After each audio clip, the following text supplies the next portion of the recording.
The Zephyrian warfleet moved through space like a deadly cloud of metal and death. Admiral Vextar stood on the bridge of his flagship, watching the blue marble of Earth grow larger on the display screens. His forearms crossed behind his back as he studied the primitive planet that dared to exist in territory the Zephyrian Empire now claimed. "Sir, we're detecting some unusual energy signatures from the outer system," reported his communications officer, Lieutenant Kesahal. The young officer's purple skin had turned a shade darker with nervousness. "Explain," Vextar commanded, his voice carrying the authority of someone who had conquered 17 worlds.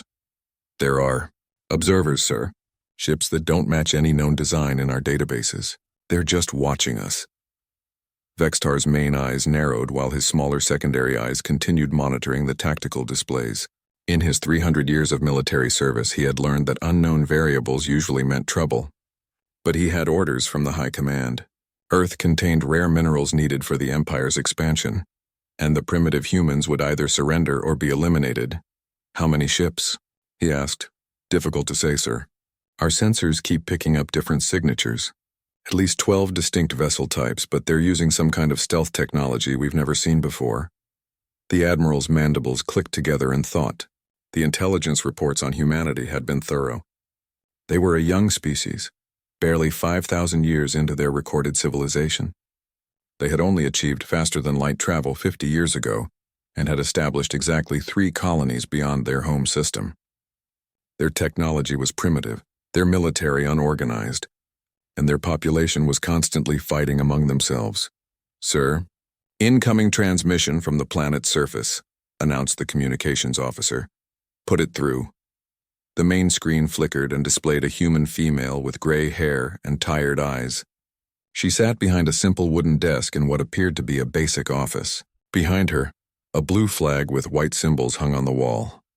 "This is Secretary General Chen Wei of the United Earth Government," the human said in accented but clear galactic standard. "We're aware of your fleet's approach and your intentions." Vextar stepped forward, his imposing 8-foot frame casting shadows across the bridge. "I am Admiral Vextar of the Zephyrian Imperial Navy. By order of the High Command, this system now belongs to the Zephyrian Empire. You will surrender unconditionally or we will take it by force." The human woman's expression didn't change. "I'm afraid that's not going to happen, Admiral. We've prepared a response to your arrival." A sound escaped Vextar's throat that might have been laughter. "Human, you have 3 small colonies and a few dozen ships. My fleet carries enough firepower to turn your planet into molten rock. What possible response could you have prepared?" Secretary General Chen leaned forward slightly. "Admiral, before you make any decisions you might regret, I think you should know that you're being watched. In fact, you've been watched since you entered this system." "The unknown ships," Vextar acknowledged. "We're aware of the observers. They don't concern us. They should," Chen said quietly. "Those aren't just observers, Admiral. They're witnesses." Vextar's secondary eyes twitched. "Witnesses to what?" "To what happens when someone tries to take Earth by force. You see, Admiral, this isn't the first time someone has come here with conquest in mind." The bridge fell silent except for the soft humming of the ship's systems. Lieutenant Kesahal looked up from his console with confusion written across his features. The intelligence reports had mentioned nothing about previous invasions. "Explain," Vextar demanded. Chen's image remained steady on the screen. 317 years ago, another empire decided that Earth would make a nice addition to their territory. The Krillian hegemony, perhaps you've heard of them? Vextar's blood ran cold. Every military officer in the known galaxy had heard of the Krillian hegemony. They had been the most powerful empire in the galaxy for over 2,000 years, controlling nearly a quarter of all known systems. Then 3 centuries ago, they had simply disappeared. Their entire civilization had vanished almost overnight. Researchers and historians still debated what could have caused such a complete collapse. "The Krillians are extinct," Vextar said, though his voice had lost some of its earlier confidence. "Yes, they are," Chen agreed. "And do you know why?" Before Vextar could respond, his tactical officer called out in alarm. "Sir, we're detecting massive energy buildups throughout the system. The observer ships, they're powering weapon systems."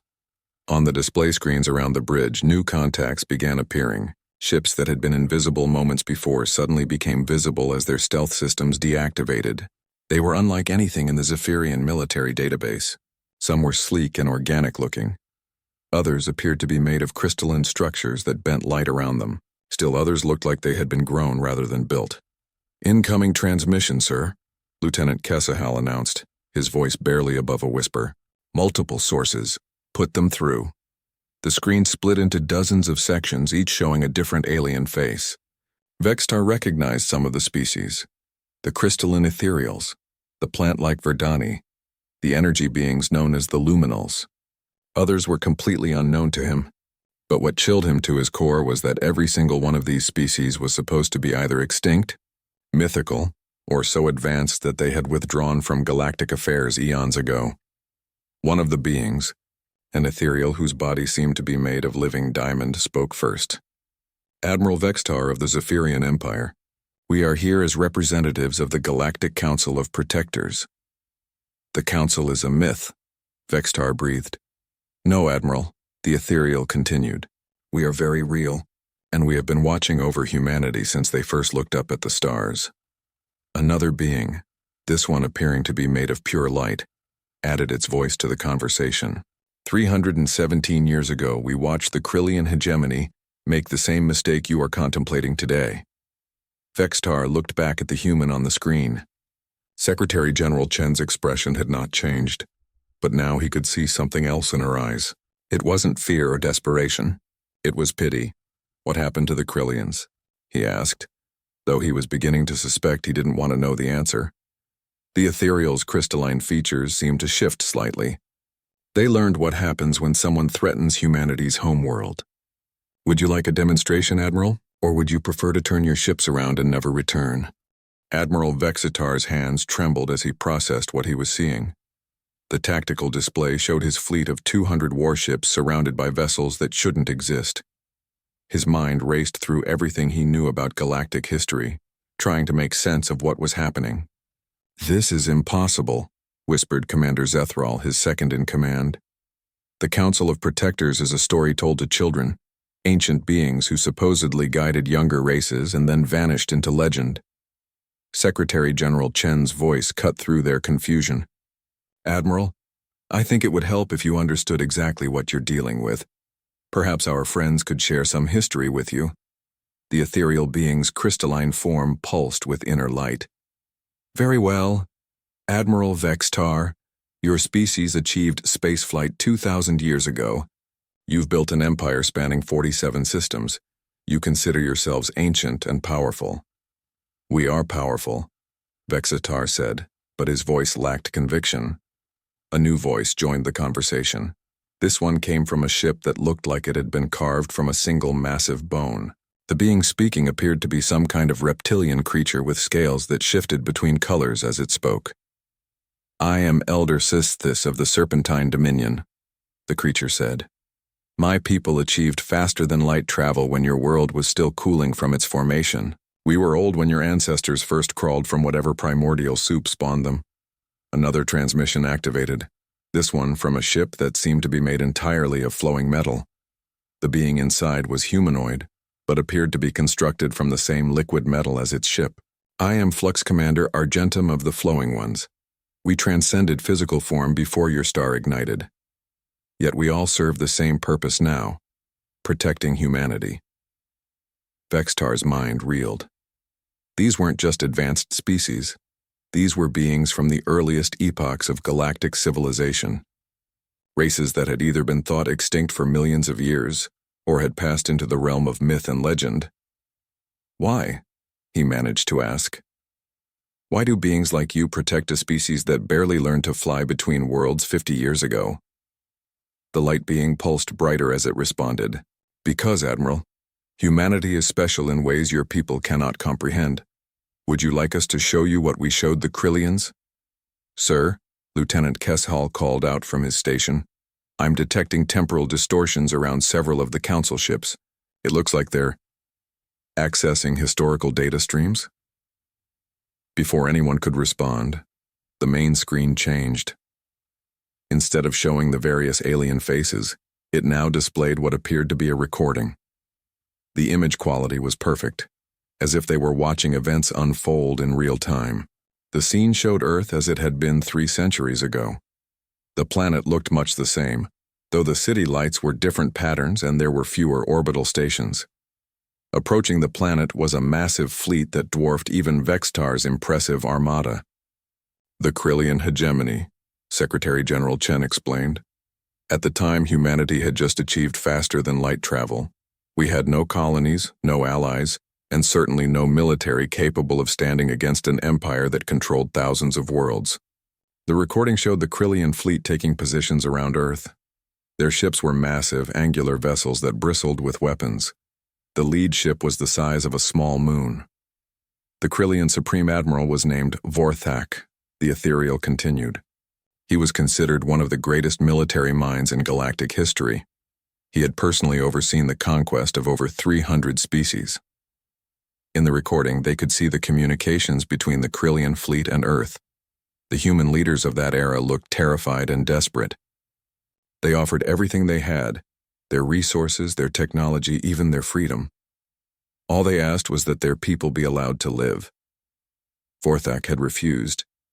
He wanted complete submission and the right to use humanity as slave labor for his empire's expansion. "Watch carefully, Admiral," the Serpentine Elder said. "This is where everything changed."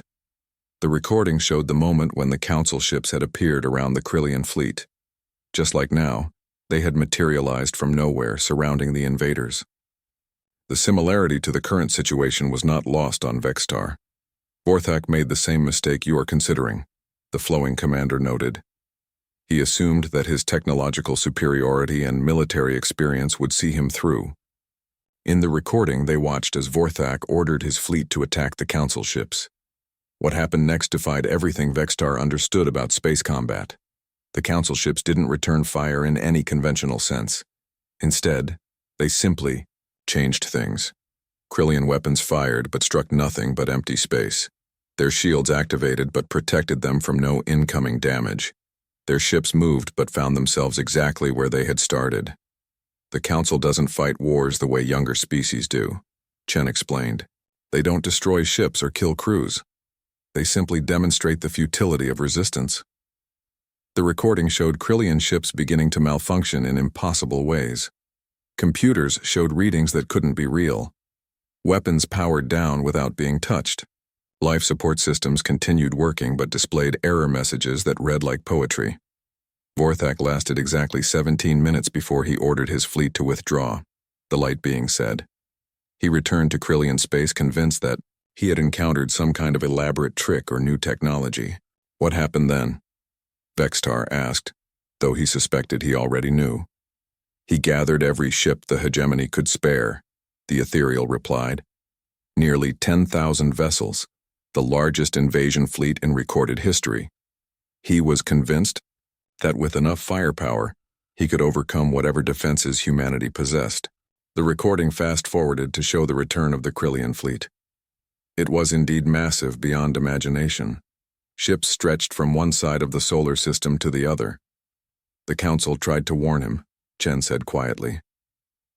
They offered him the same choice we're offering you. Leave and never return or face the consequences. He chose to fight. Commander Zethral whispered. Yes, the Serpentine Elder confirmed. And that was when the Council showed the galaxy why humanity is under their protection. The recording changed again. This time it showed not just the space around Earth, but the entire galaxy. Tiny points of light represented the thousands of Krillian worlds, their massive industrial complexes, their billions of citizens. The Council didn't destroy the Krillian fleet, the flowing commander explained. They did something far more elegant. In the recording, they watched as every single Krillian world simply forgot how to be Krillian. Their technology stopped working, not because it was damaged, but because their people could no longer remember how to operate it. Their language became incomprehensible to them. Their cultural knowledge vanished like morning mist. Within a single day, the most powerful empire in the galaxy became a collection of confused people, staring at machines they no longer understood, Chen said. They weren't harmed physically, they simply weren't Krillian anymore. Vextar stared at the recording in horror and fascination. They erased an entire civilization's identity. The individuals survived, the light being clarified. They formed new societies, learned new ways of living. Many are quite happy now. But the Krillian hegemony, as an aggressive, expansionist empire, simply ceased to exist. The recording ended, returning to the view of the various council representatives and Secretary General Chen. "Now, Admiral," Chen said, "you have the same choice Vorthak had. What will it be?" Admiral Vextar found himself in an impossible situation. His entire military career had been built on the certainty of Zephyrian superiority. Their technology was advanced, their tactics proven, their empire stable and powerful. Yet here he stood, facing beings that treated the laws of physics like gentle suggestions and could apparently erase civilizations with a thought. "Sir," Commander Zethral said quietly, "perhaps we should consider retreat." "No," Vextar said firmly, though his voice carried less conviction than his words. "The High Command sent us here for a reason. Earth has resources the Empire needs. I won't return empty-handed because of ghost stories and threats from creatures that may not even be real." The ethereal's crystalline form pulsed with what might have been amusement. "You think we are illusions, Admiral?" "I think you are advanced beings using technology to frighten us," Vextar replied. "But technology can be overcome. Experience can triumph over even the most sophisticated tricks." Secretary General Chen leaned forward in her chair. "Admiral, I understand your position. Military leaders don't become military leaders by backing down from challenges. But this isn't about courage or honor. This is about survival. Human, your species doesn't even have proper planetary defenses," Vextar said, his confidence beginning to return. "You have no orbital weapons platforms, no shield generators, no military infrastructure beyond a few small patrol craft. Whatever protection these council members claim to offer you, it's clearly not absolute. Otherwise, why would you need to negotiate at all?" Lieutenant Kesshal looked up from his console with confusion. "Sir, I'm reading some unusual activity from the planet's surface." "What kind of activity?" "Energy signatures, but not like anything in our databases. They're coming from everywhere, sir. Every major city, every small town, even isolated areas with minimal population." Vextar frowned. "Show me." The tactical display shifted to show Earth from multiple angles. Across the planet's surface, millions of small energy sources were becoming active. They weren't weapons in any conventional sense, but they were clearly artificial and clearly coordinated. "What are those?" Commander Zethral asked. Secretary General Chen's expression softened slightly. "Those are humanity's real defenses, Admiral. Not weapons, not shields, but something far more powerful." "Explain." A new voice joined the conversation. This time it came from a ship that appeared to be made of crystallized music, its hull resonating with harmonious tones that somehow conveyed meaning. "I am Resonance Walker Harmony of the Song Singers.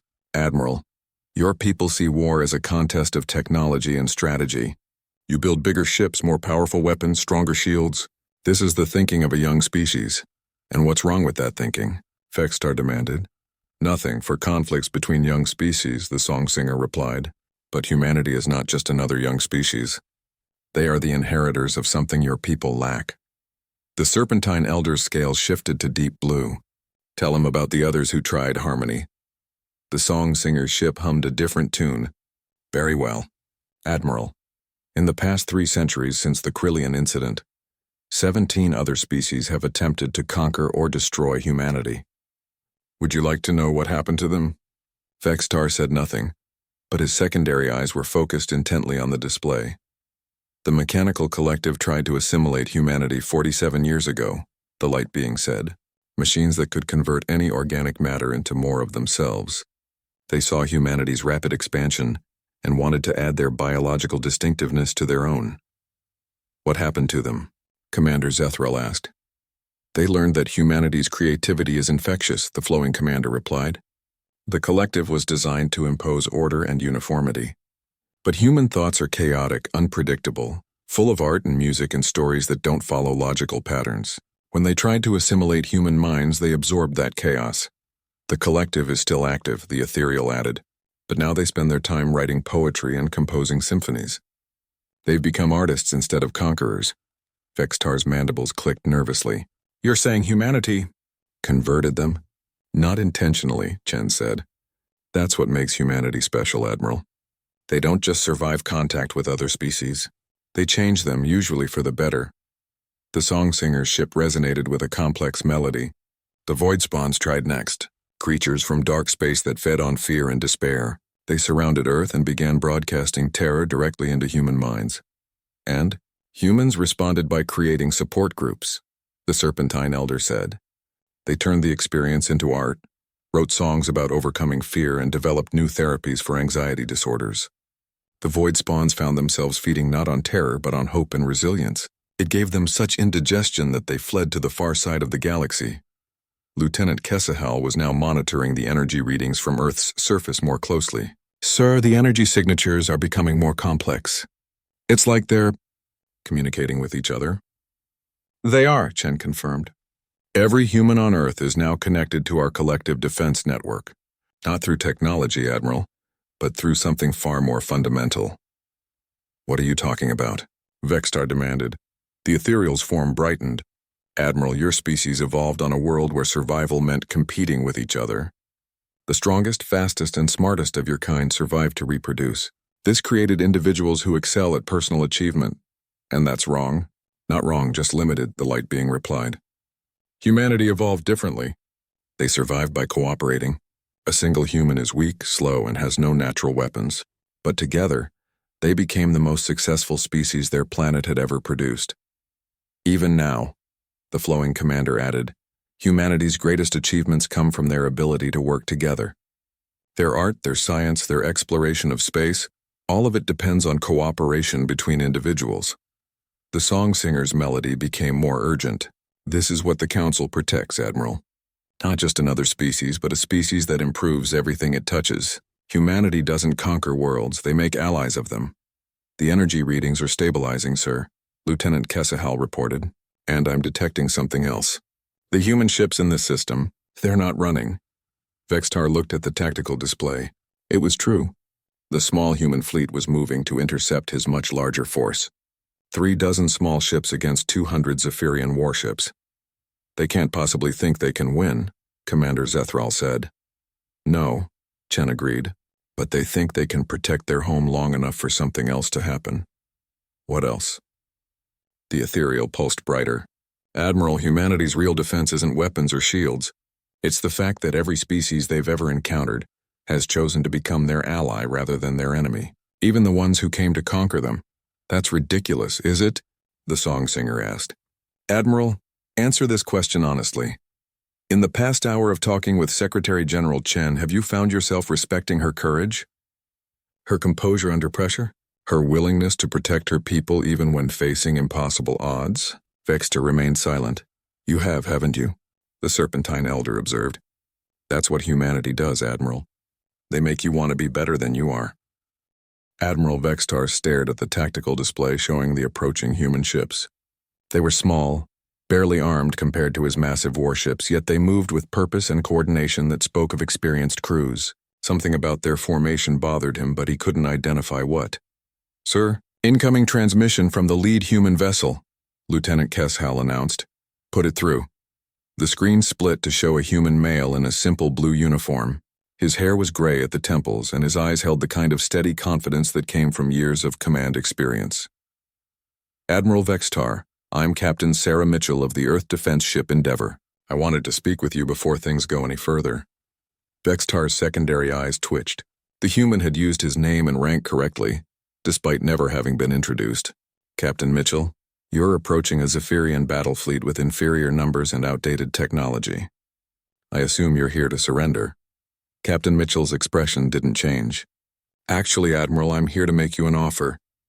An offer? Commander Zethral couldn't hide his surprise. Yes, Admiral, your fleet has been traveling for 3 months to reach Earth. Your crews are tired. Your supplies are running low, and you're far from any Zephyrian support. We're offering to resupply your ships and provide shore leave for your personnel. Vextar's mandibles clicked in confusion. You want to help us? That's what humans do, Admiral, Captain Mitchell replied. We help. The ethereal's voice resonated through the bridge. This is what we've been trying to tell you, Admiral. Humanity's first instinct isn't to fight. It's to reach out, sir, Lieutenant Kesahal called out urgently. I'm detecting massive power buildups in the human ships, but these aren't weapon signatures. What are they? The young officer's purple skin had gone almost white with confusion. Communication arrays, sir. Broadcasting systems. And something else I can't identify. Secretary General Chen reappeared on the main screen. Admiral, what Lieutenant Keshal is detecting is humanity's real secret weapon. Would you like to see it in action? Before Vextar could respond, every screen on his ship's bridge filled with images. Not tactical displays or sensor readings, but something else entirely. They showed Earth from ground level, cities with architecture that somehow managed to be both functional and beautiful, parks where different species walked together peacefully, laboratories where humans and aliens worked side by side on projects that benefited everyone. But it wasn't just images. Somehow the broadcasts were carrying emotions as well. Vextar found himself feeling the joy of a human child seeing snow for the first time, the satisfaction of a scientist solving a complex problem, the love between family members saying goodbye as one left for a long journey. What is this? He whispered. This is how humans see the universe, the song singer's harmonious voice replied. They don't see enemies to be conquered or resources to be taken. They see potential friends, potential partners, potential family. The broadcast continued, showing more scenes of daily life on Earth. Humans teaching alien children to play games. Alien engineers working with human designers to create new technologies. Restaurants where beings from dozens of different worlds shared meals and stories. Sir, Commander Zethral said quietly, my tactical systems are malfunctioning. I'm showing zero threat assessments for any of the human vessels. That's not a malfunction, Captain Mitchell said. Your ship's computers are responding to the emotional context of our transmissions. When every signal you receive carries friendship instead of hostility, most advanced AI systems interpret that as evidence that no threat exists. Vextar looked around his bridge. His crew was staring at the images with expressions he'd never seen before. Lieutenant Keshal was actually smiling, something Zephyrians rarely did except in private with close family. This is some kind of psychological warfare, Vextar said, but his voice lacked conviction. No, Admiral, the flowing commander interjected. This is just humanity being human. They can't help but share what makes them happy.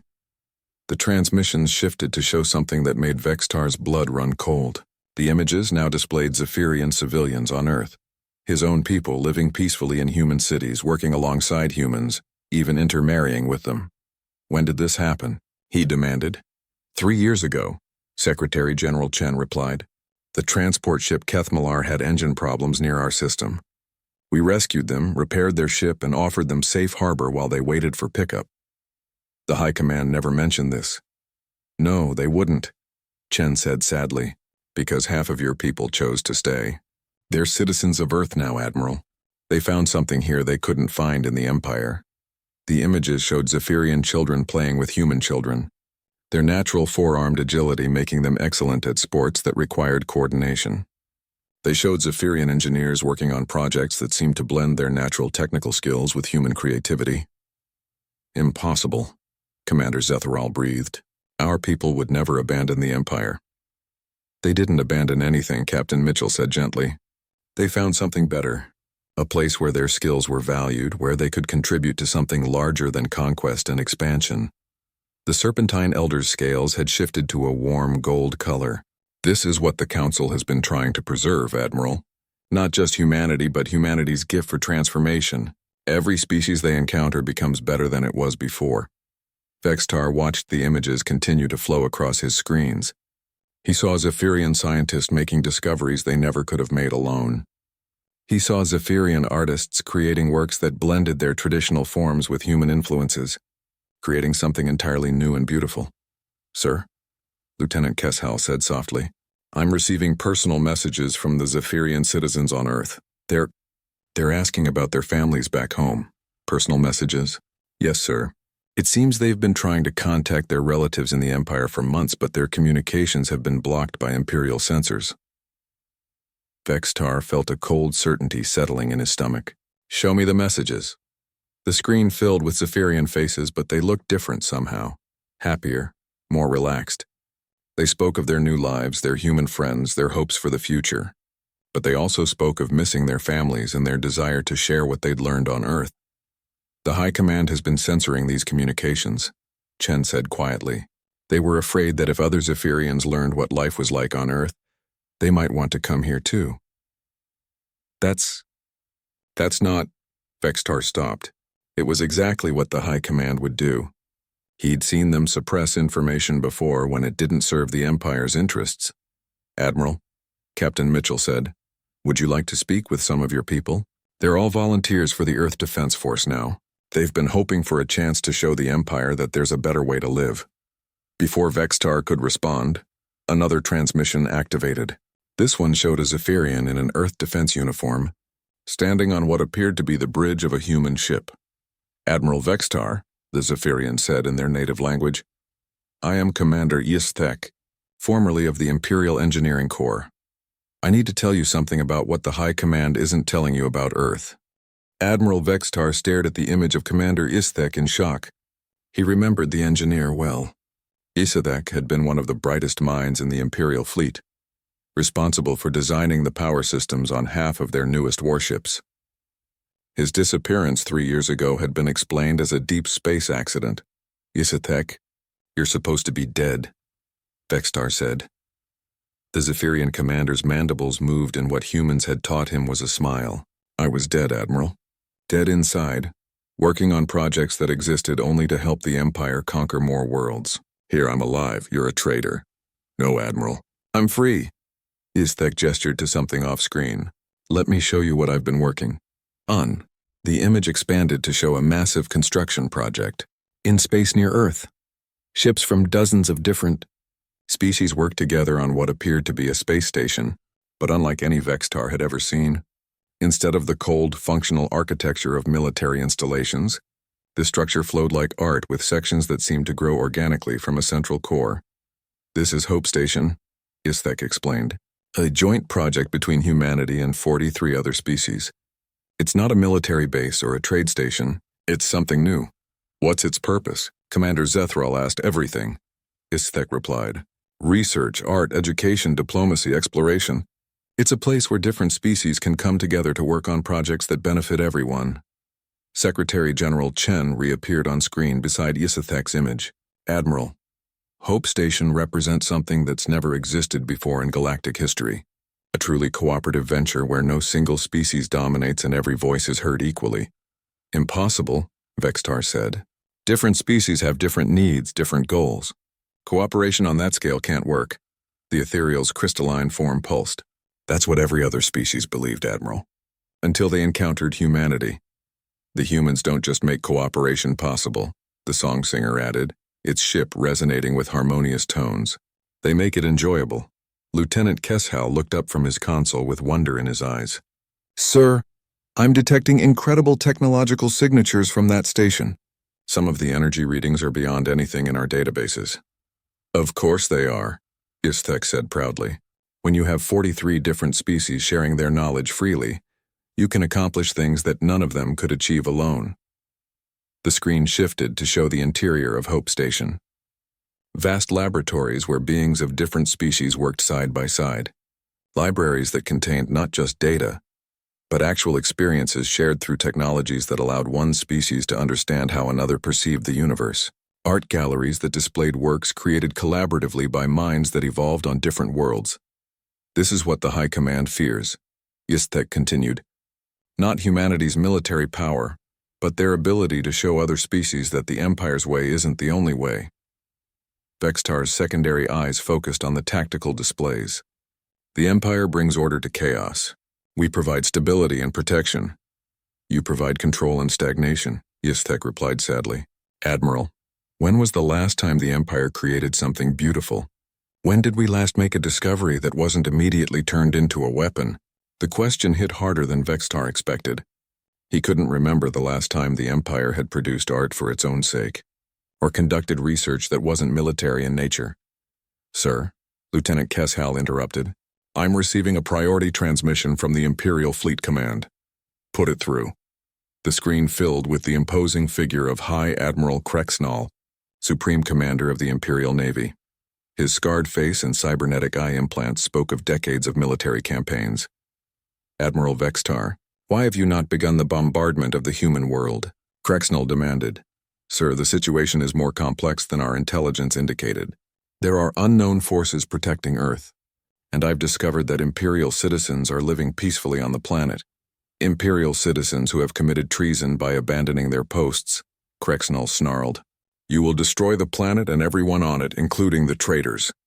Sir, with respect, these citizens weren't traitors. They were refugees who— Silence! Krexnall's cybernetic eye flared red. You have your orders, Admiral. The Empire requires Earth's resources and humanity has refused to surrender. Destroy them. High Admiral, Vextar said carefully. I believe there may be alternatives to— The transmission was cut off abruptly. In its place appeared the face of Yisthek again. He's not going to listen, Admiral, the engineer said sadly. The High Command has already decided that humanity must be destroyed. They're afraid of what would happen if the Empire's citizens learned that there are alternatives to conquest and subjugation. Commander Zethral stepped closer to Vextar. Sir, if the High Admiral has given direct orders— I know what my orders are, Vextar said grimly. He looked around his bridge at his crew, then at the images still flowing from Earth showing Zephyrian citizens living happily among humans. The flowing commander's voice filled the bridge. Admiral, you have a choice to make. You can follow orders and attempt to destroy a world that has never threatened the Empire, or you can choose something different. What choice? Vextar asked. I'm a military officer. I follow orders.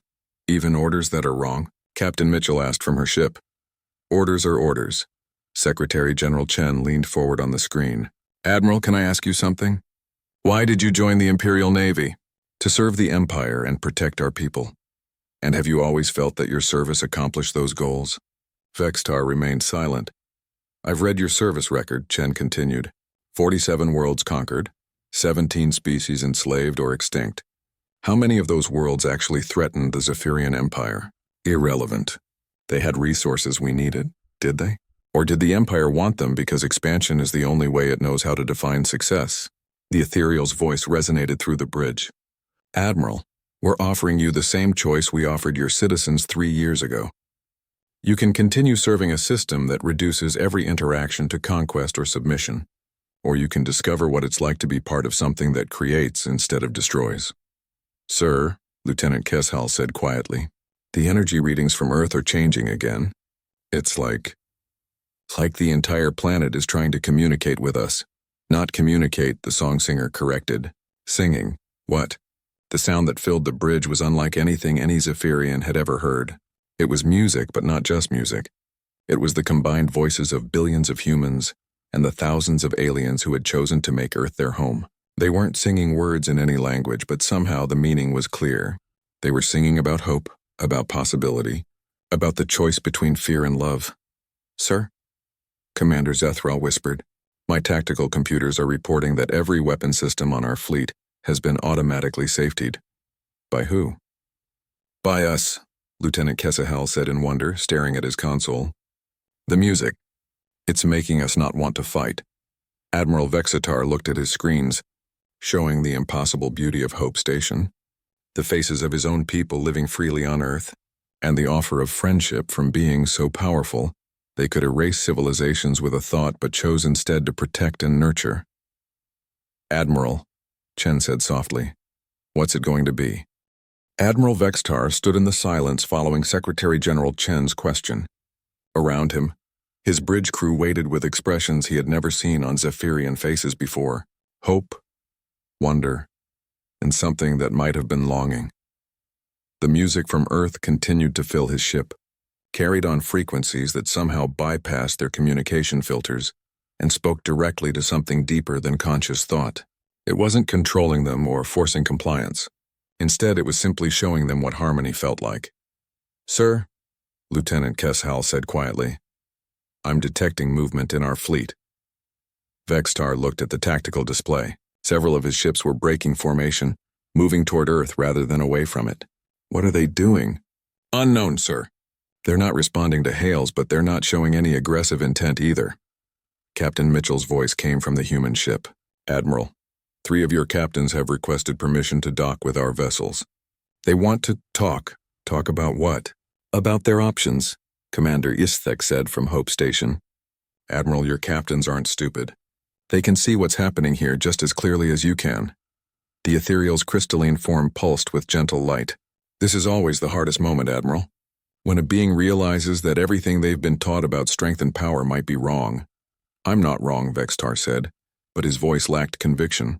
The Empire has brought stability to 47 worlds. Has it? The song singer asked.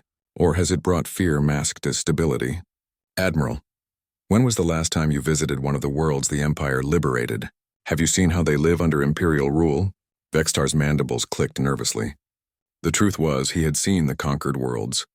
He had seen the fear in the eyes of subjugated populations, the way they hurried past Imperial patrols.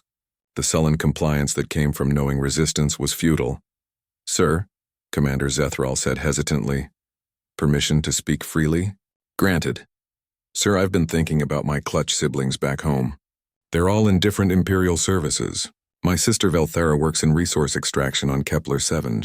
She hasn't sounded happy in her last few communications. Lieutenant Kesahal looked up from his console. Sir, Kepler-7 is one of the worlds we conquered 12 years ago. The local population was forced to work in our mining operations.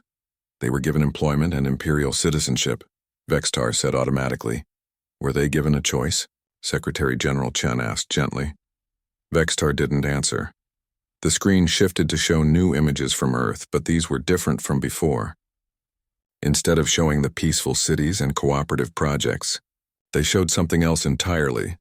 Zephyrian citizens working alongside members of the species the Empire had conquered. Admiral, Isthek said, let me introduce you to some people. The image focused on a Zephyrian female working in what appeared to be a garden with several beings from the Kepler-7 system. The indigenous species there were small plant-like creatures with natural harmony with growing things. This is sub-engineer Kilara, Isthek explained. She came here 6 months ago on a supply transport that had engine trouble.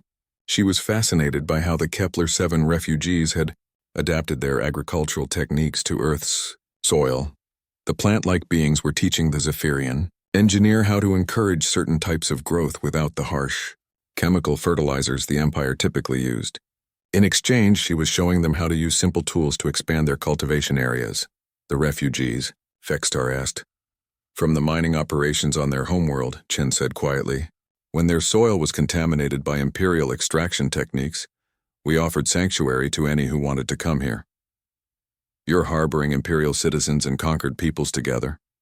We're helping people who need help, Captain Mitchell replied. Species doesn't matter here. The images continued, showing more examples. Zephyrians learning art from species they had conquered, former Imperial soldiers working alongside beings whose worlds they had invaded, now collaborating on projects that benefited everyone. This is impossible, Vextar whispered. There should be hatred, resentment, desire for revenge. There was, at first, the flowing commander said. But humans have this remarkable ability to help others move past their pain towards something better. How? They listen, the Serpentine elder explained. They acknowledge the harm that was done.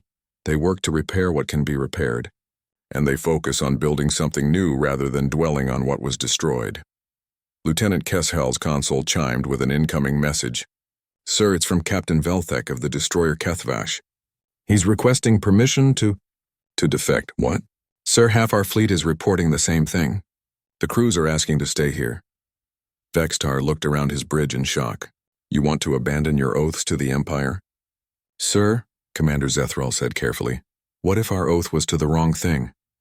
Before Vextar could respond, alarms began sounding throughout the ship. New contacts were appearing on the tactical display, but these weren't Council ships. These were Imperial reinforcements. High Admiral Krexnall, Lieutenant Kesahal announced. He's brought the 3rd and 7th battle fleets. The display showed nearly 1,000 Imperial warships dropping out of hyperspace around the system. The Earth Defense Forces were now outnumbered 50-1. Admiral Vextar, came Krexnall's voice over the communication system. Stand down your vessels immediately. You and your crew are under arrest for failure to carry out direct orders. Sir, Secretary General Chen said from Earth, you still have a choice. Vextar stared at the massive Imperial fleet arrayed against Earth's small defense force. He thought about his crew, many of whom were now openly questioning their loyalty to the Empire. He thought about the images he had seen of former enemies working together in harmony. He thought about the music that had filled his ship with something he had never felt before.